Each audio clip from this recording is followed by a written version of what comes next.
humanitarian groups sound the alarm on escalating violence in the Central African Republic.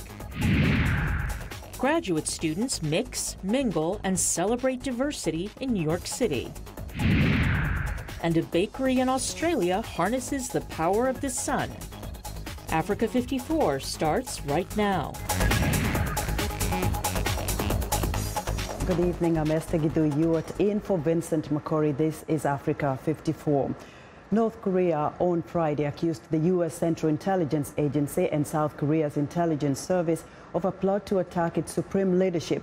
North Korea state television aired a statement from the Ministry of State Security saying, quote, an atrocious terrorist group that was planted inside North Korea under a covert and meticulous preparation by the United States Central Intelligence Agency and South Korea's National Intelligence Service for the purpose of committing a biochemical terror against our supreme leadership was recently detected, end of quote.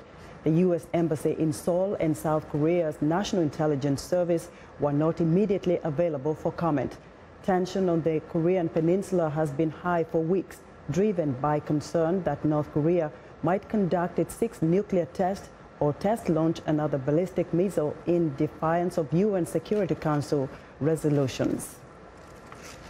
The World Food Programme, WFP, and other humanitarian groups are warning that the Central African Republic may be sliding back into conflict as resurfacing violence deepens in already precarious humanitarian crisis. Violence began in the country in 2013. A mainly Muslim rebel coalition group called the Seleka ousted President Francois Bozize and went on looting and killing raids, prompting Christians to form a self-defense militia. The Seleka and other groups have since splintered, prompting further violence.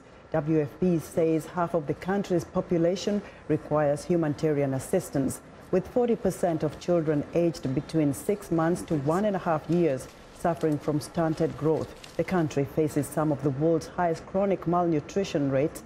Early this week, Human Rights Watch reported that armed groups in Central African Republic have killed at least 45 civilians in apparent reprisal strikes over the past 3 months.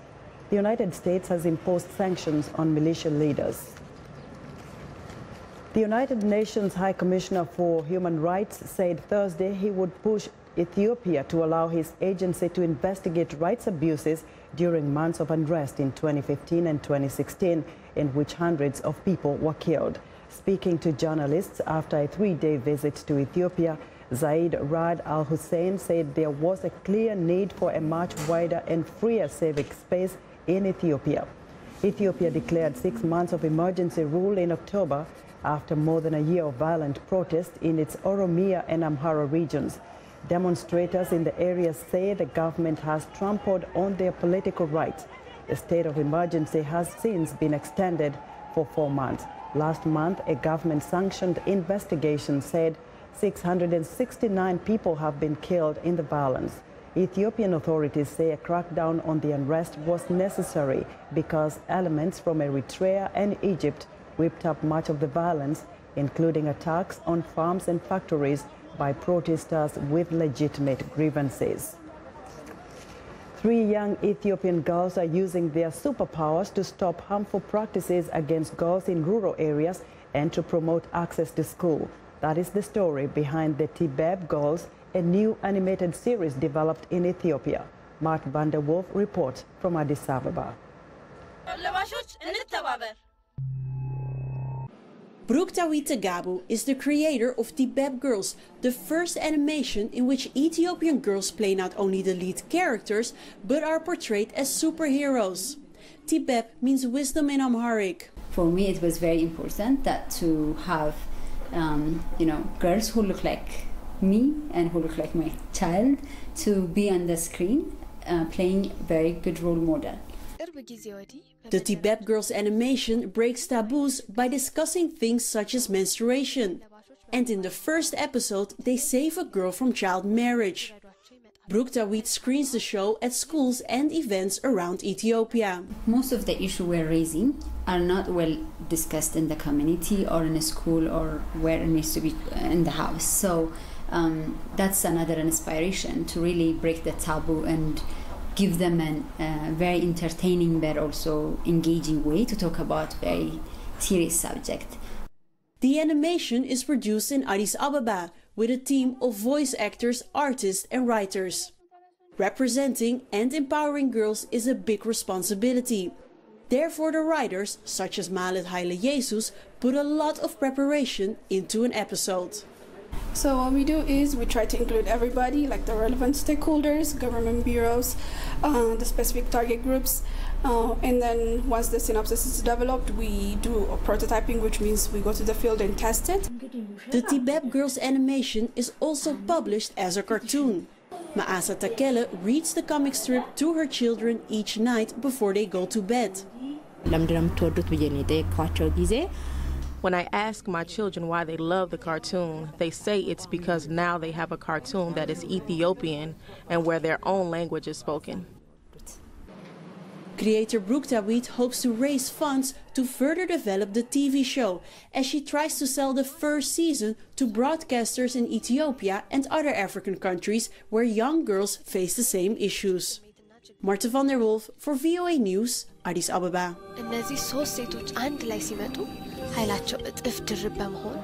A U.S. service member has been killed during an operation against al-Shabaab militants in Somalia. The U.S. military said Friday that the service member, reported to be a Navy SEAL, was killed near Baris, Somalia, approximately 65 kilometers west of Mogadishu. A statement from the military's Africa Command said U.S. forces were conducting an advise and assist mission alongside members of the Somali National Army. A senior official in Somalia's Lower Shabelle region says the soldiers raided a building which houses Radio Andalus, al-Shabaab's official radio station. Al-Shabaab said Friday that their fighters killed a number of enemy soldiers during the operation. The group's military spokesman, Abdulaziz Abu Musab, told Radio Andalus Friday that militias have foiled an attack by U.S. troops. U.S. President Donald Trump met with Australian Prime Minister Malcolm Turnbull in an effort to smooth relations that started off rocky after a dispute over immigrants.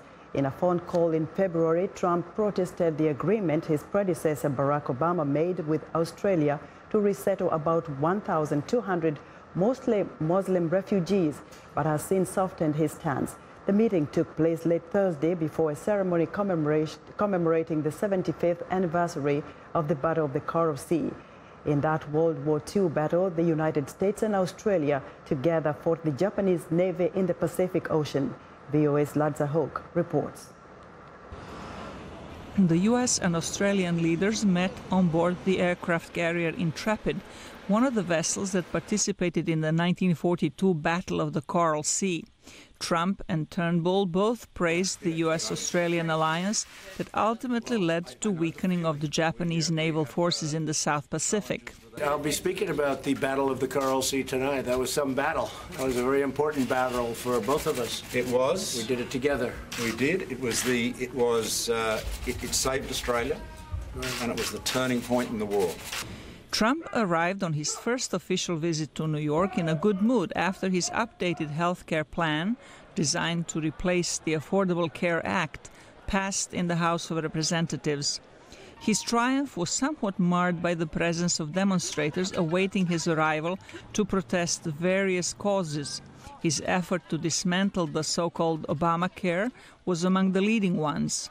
Demonstrators also expressed discontent with the administration's stance on climate change, Trump's remarks about women, and his opulent lifestyle, which many see as a lack of interest in helping ordinary Americans. We thought it was important. Our sort of performance art piece is basically how the oligarchs are taking over. All three dislike and are embarrassed by Donald Trump. His ignorance, his prejudice, his stupidity, and his hatred of women. A U.S. Navy veteran told VOA he thought Trump was dangerous. Our country is on a terrible path. It's on a path to destruction. And to think this man, who really has no self-control, can't think straight, can't speak, has his finger on the red button. You know, he has two red buttons. One red button to get him a Diet Coke, and the other red button is to blow up the world. Protesters marched from central New York to the location of the Intrepid, which is now a maritime museum. Zlatica Hoke, VOA News, Washington. We want to know what you think about Africa 54 and the stories we cover. Join the conversation on Facebook.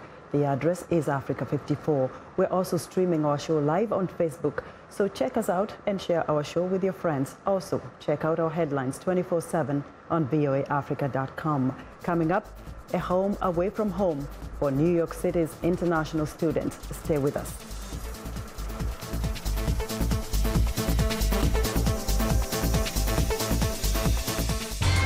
How do you see the world? I see countries in turmoil. I see our planet changing. I see people at peace. No matter how you see the world, you'll get an unbiased and uncensored view of it on Voice of America. On television, radio, online, and mobile. In more than 40 languages all day, every day. Millions of people tune us in. How do I see the world? On Voice of America.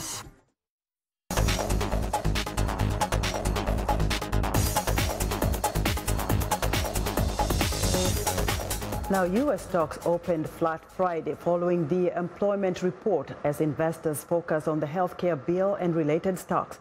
Africa 54 business correspondent Jill Malandrino has more from the NASDAQ market site in New York City.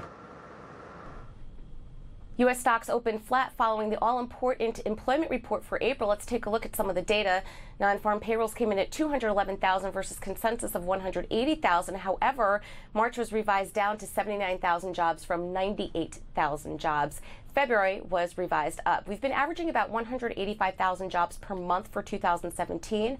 The unemployment rate came in at 4.4%. Now, that's the lowest since 2007. Average hourly earnings were at 0.3%. That was in line with consensus. Average hourly earnings is what translates to actual spending. But so far this year, rising wages haven't shown much impact on consumer demand, and that's a key metric analysts will be focusing on. Now, the focus for today and certainly going forward will be health care, as the U.S. House of Representatives yesterday afternoon approved to repeal major parts of Obamacare and replace it with a Republican health care plan, handing Trump his biggest legislative victory, but setting up for a tough fight in the Senate. Now, the vote was 217 to 213. Republicans obtained just enough support to push the legislation through the House, sending it to the Senate for consideration. No Democrats voted for the bill. Hospital stocks and Medicaid names responded the most to the move. Now, outside of health care and policy, the big story this week has been the rout in the crude oil market as stockpiles remain at record levels and energy companies continue to produce. In fact, we touched the $43 level in overnight trade this morning, but let's look at what could be hurting the demand side. Chinese data has been weaker and is also financial leverage and increased regulatory scrutiny, and that can be seen as curbing demand in the world's biggest energy consumer. One thing about commodities, particularly oil, it's largely based on supply and demand. You can only do so much with the supply side, but it's really meaningless unless demand comes in to alleviate this overly saturated market. From the NASDAQ market site in New York, I'm Jill Malandrino, and this is Africa 54 Business News.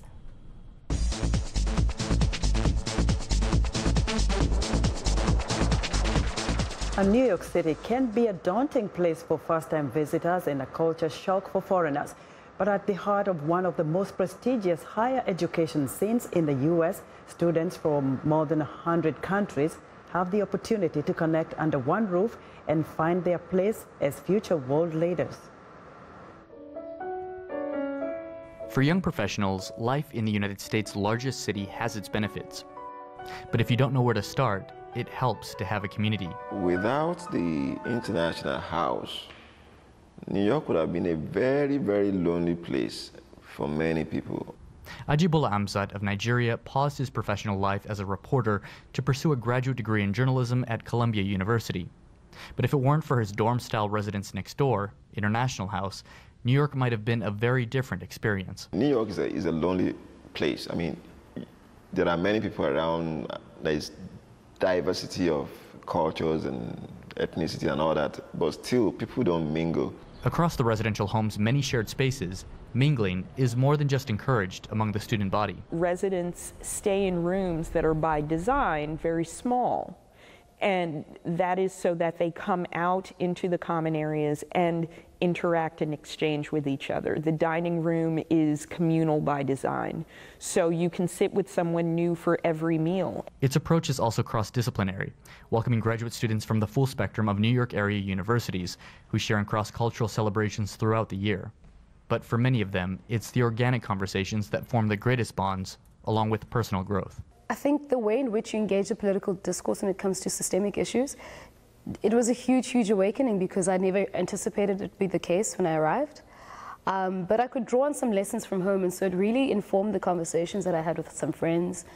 And it really, for me, was a great way to plug into a new wave of sort of black consciousness. While for others, such as Akhmirat Tuliyev of Turkmenistan, a discovery of diversity reignited a spark to do his part in changing the world through film. I come from a country where we don't have different races. I've never seen a black person until I came to the United States. So seeing, students from Russia, students from China, and all of these other countries coming here to unite was really inspiring. Among the more than 700 residents at International House, there is one common trait that many of them share: a desire to maintain the relationships they have fostered, while bringing the leadership skills they've acquired back home to share with everyone. Ramon Taylor, VOA News, New York. It's time now for a short break. Still to come on Africa 54, the Australian bakery that's harnessing the power of the sun. We'll be right back.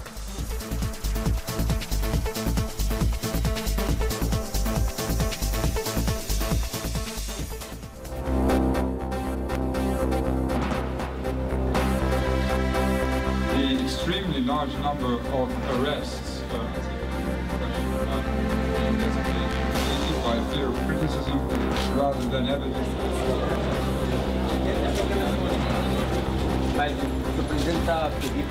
Eu não gostaria de ter, mas não há segredo. Dois líderes já que a trégua seja definitiva.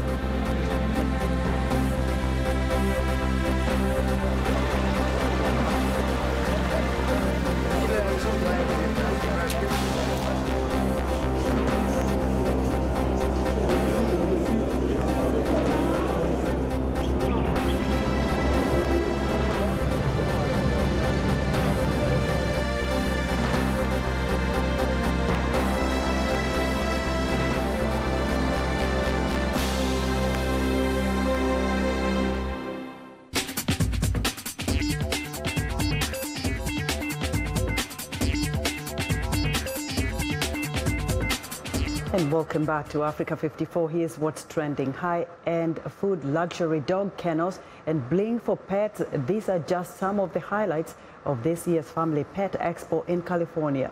The three-day event is one of the world's biggest trade shows for animals and ultimate destination for animal lovers looking for the latest products to pamper their pets. In 2017, it's estimated that $69.36 billion will be spent on pet products, compared to $66.75 billion in 2016, according to the American Pet Product Association. This year, new trends include pet jellyfish, now sold in sleek desktop aquariums. And next up, from Angry Birds to Snow White and the Seven Dwarfs, the 2017 China International Cartoon and Animation Festival is a celebration of all things cartoon, cosplay, and animation. The event is a big party for local and international cartoon fans and is a sign of China's ambition to develop the industry. Bundle sales of video games and animations is an increasingly popular way for Chinese companies to expand their business. Since China lifted a ban on foreign video games entering the domestic market in 2014, more technical cooperations have been built up between local companies and worldwide main game players such as Sony and Nintendo. And finally, the huge power bills for this bakery in Sydney, Australia are about to disappear. Local investors raised $400,000 to pay for the purchase and installation of a 230 kilowatt solar panel system on the bakery's roof. The investors put the money in, then for a set number of years, they get paid every quarter.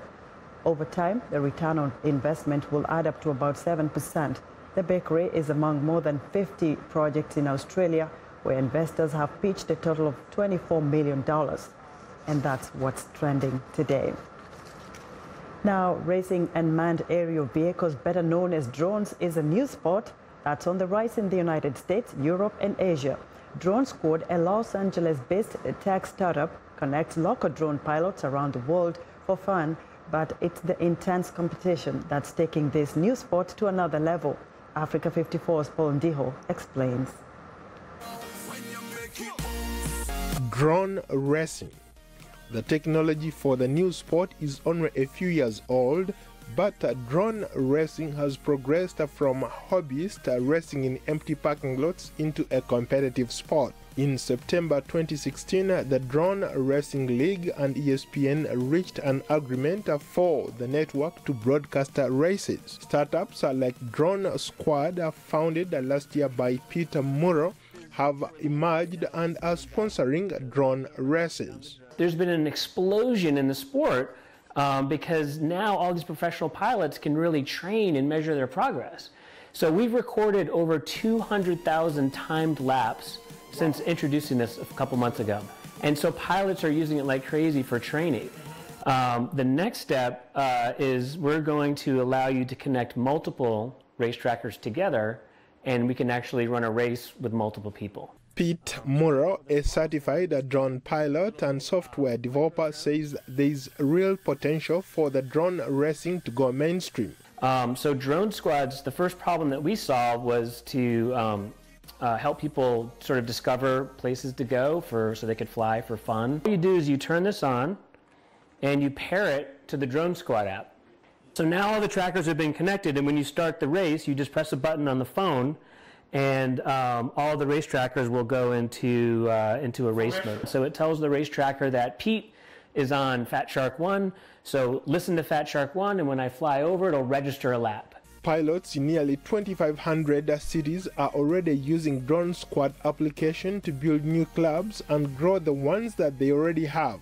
There are rules and guidelines when you do fly about how you fly. You need to have a spotter, someone that's also watching the drone because you're wearing goggles and you may not have total awareness, and you're supposed to stay under 400 feet and some rules, and not fly within 5 miles of an airport. Muro says drones zip through obstacle-filled courses piloted by humans wearing something akin to a virtual reality headset.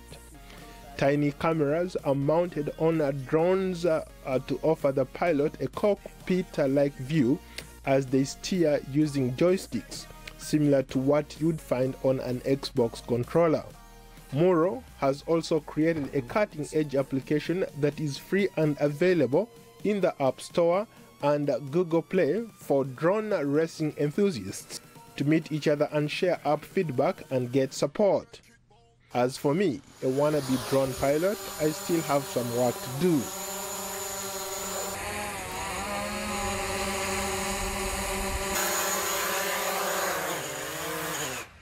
Analysts said the drone industry expects increased use of the aircraft will help to create more than 100,000 jobs and 82 billion in economic activity by 2025. The US already has granted 76 exemptions to new rules, mostly to companies that want to operate drones at night. For example, some of the commercial drones are already being used to distribute medicine in Rwanda, Malawi, and other parts of Africa, to monitor crops, inspect bridges, and transmission lines. But for tech entrepreneurs like Peter Muro, the sky is the limit. Paul Ndiho, VOA News, Washington. Now, for over 30 years, FilmFest DC has been bringing thought-provoking movies from all over the world to a discerning audience in the U.S. Capitol, promoting discussion and debate. This spring, the festival is celebrating its 31st anniversary with 80 selected films. VOA's Penelope Pulu has more. Washington, D.C., where politics and culture intertwine. So it is no surprise to find films with social and political messages from all over the world in the city's film festival. Tony Giddens, founder and head of the Washington, D.C. International Film Festival, came to VOA to talk about this year's offerings. These are films that look at the issues that have been heightened with the new presidential administration. So, for example, we're looking at immigration, we're looking at the importance of public education versus charter school or commercializing education. We're looking at the need for free press. Among the films Giddens has selected is All Governments Lie, from Canadian filmmaker Fred Peabody. It traces the history of free, independent journalism and its significance to the pursuit of truth and preservation of democracy. There's only two types of reporters. There's those who care and those who don't. Most of them don't care. Another noteworthy film is the documentary The Good Postman by Bulgarian filmmaker Tonislav Hristov.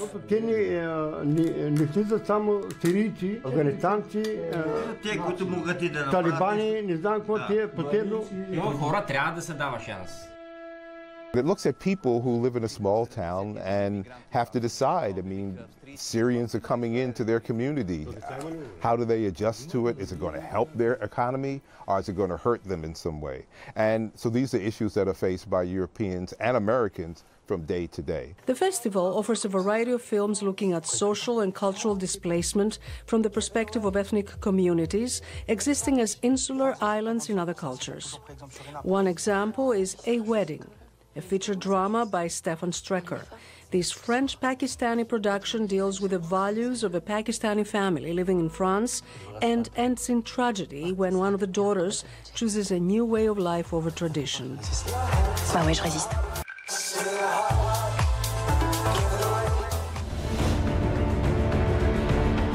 One of the most visually impressive films this year is Human. Photographer and filmmaker Jan Arthus Bertrand delivers breathtaking cinematography about humanity, weaving a picture of vast landscapes, the world as seen from up high, with mankind dwarfed in it. The filmmaker interviews people from all walks of life. It's about the world, the whole planet, the environment, and as well as people's social needs, their economic needs and interests, how in a way we're different, but in fundamental ways we're very similar. Giddens says it is not always easy to select films for intellectually demanding and politically savvy Washingtonians, but he says his year-long quest for the best selections are always appreciated. Penelope Poulou, VOA News, Washington. And that's our show for today. Be sure to watch Africa 54 on our website at voaafrica.com. For more news, tune in to VOA's evening radio show, Africa News Tonight, at 1800 UTC, and in the mornings to Daybreak Africa between 0300 and 0600 UTC, Monday through Friday. Thanks for watching, and good night from Washington.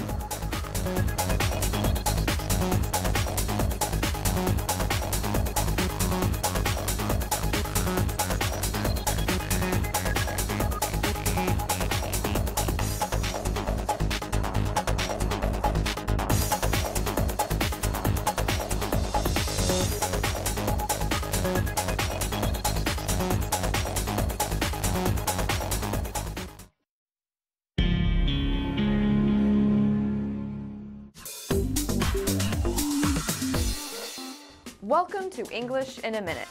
When something loses its original shape or form, it does not look very natural or comfortable. Bent out of shape. Hey, did you tell Greg about my dinner party? Yeah, I did. I thought he was invited. Well, now he's all bent out of shape because I didn't invite him. I'm sorry. Can you invite